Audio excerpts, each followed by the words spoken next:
Bassik, like one of the best guys I've ever met. One of the most chilled out guys I've met for a long time. I'm really excited. This is in the middle of Guilfest, sorry for the crowd, but we need an audience. Going to like, okay, the next bit. That's about 999. And Nick Cash is chilled, that's what we got up to. Nick's easy to get on with, really. Yeah. He's a nice guy. Yes. I've interviewed him once and he should make a real joke. Yeah. So, the Lurkers, is it all like take a back seat now? Is it taking it easy so you're not touring heavy? Well, I don't want to do a load of big touring anymore. Is it now going to be about records and alcohol rather than, sorry, No, I mean, we last album, Lurkers Race, about 3 years ago. And there's no point putting them out every year or something. So they're very slow burners, you know. That's what it's like.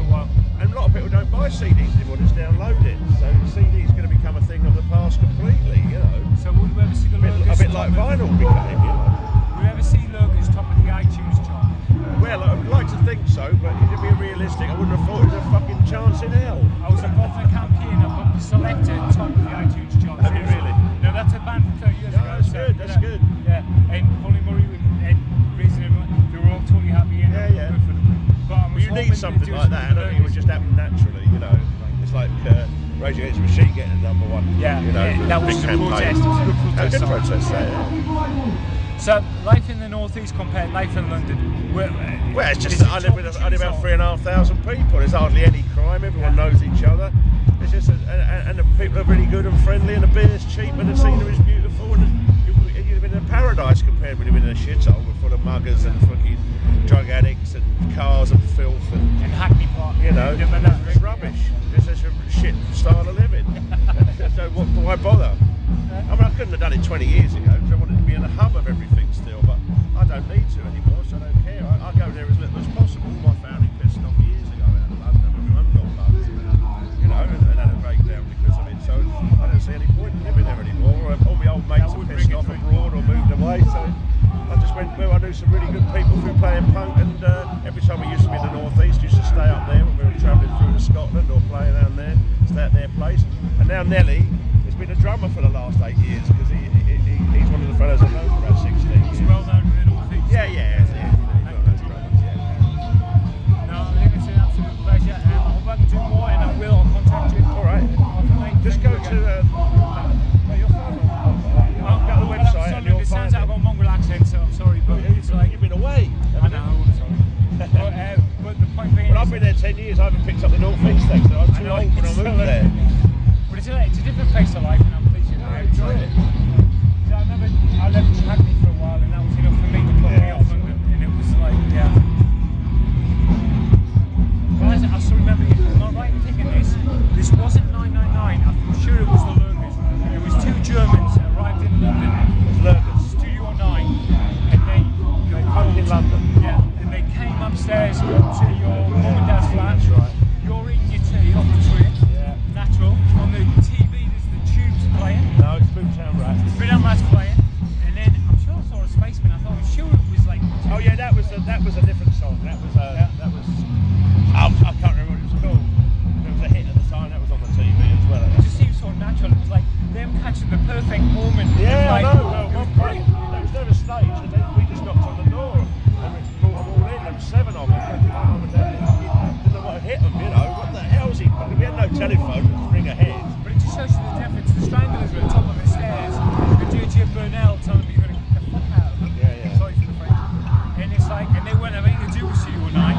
You invite them into the house and it's all chilled and it's all great. It's like, I mean, it was a different point. That was a pose thing by John Jack Burnell down here. We're nasty. He's a nice we don't. Yeah, everyone's become a nicer person, haven't they, as you get older? It's weird, isn't it? Yeah, I mean, you fucking hell done that. I was always okay, but some people just done that hard punk pose for publicity, didn't they? You know, they were okay.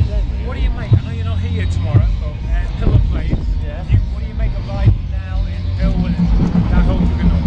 Well, I never really liked Pill very much. I liked a couple of things, but I've never experimental really. rather than. Yeah. Well, I don't mind that. I like loads of black experimental stuff. I've never been a big fan of rock. Yeah. Really, I like some of the things he's done, but he's never been some of those really good stuff. By the way, can I take 5 minutes here just to do one little part?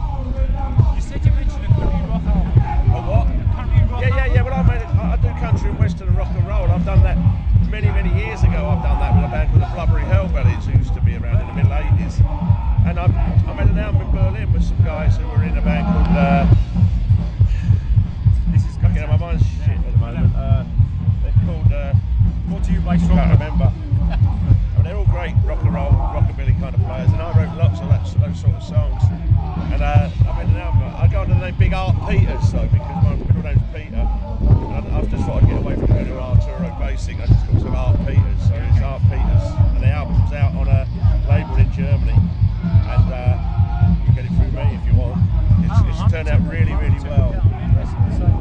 Because I want more music, you know, Yeah. different parts. And I think it also to get back together with music, you know. I write like all sorts of stuff, going back to the 40s and 50s, and you know. So I love it. A couple of good bands I've been talking to. They're in Mindy. Actually, funny enough, I did an interview with Will Sargent, That Bunnyman. Yeah. And he said that it's because they listen to Talking Heads records they did Ocean Rain way back when. And I'm like, cool. And he says, actually, if you ask me, do I want the next Clash album? No, I would take Joy Division, but I'd go back to what I was listening to when I was 14 because it was more interesting. And that would do me on Desert Island better than. So it's a stupid question, but what I want to ask, if you were on a desert island, what's the album you take with you? I'd take Gypsy Blood by Dole by Dole. Wow. There's a flipping, that's it. I only know that because I'm about that much of a journalist. Yeah. And seriously, it's like...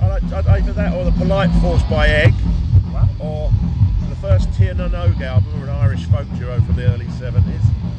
Or I'd take one of Jackie Leven's later solo albums. Yeah. I love Jackie Leven. What do you mean? And the Ramones' first 5 albums. Yeah. And you only like bring them on. that's it. But that's the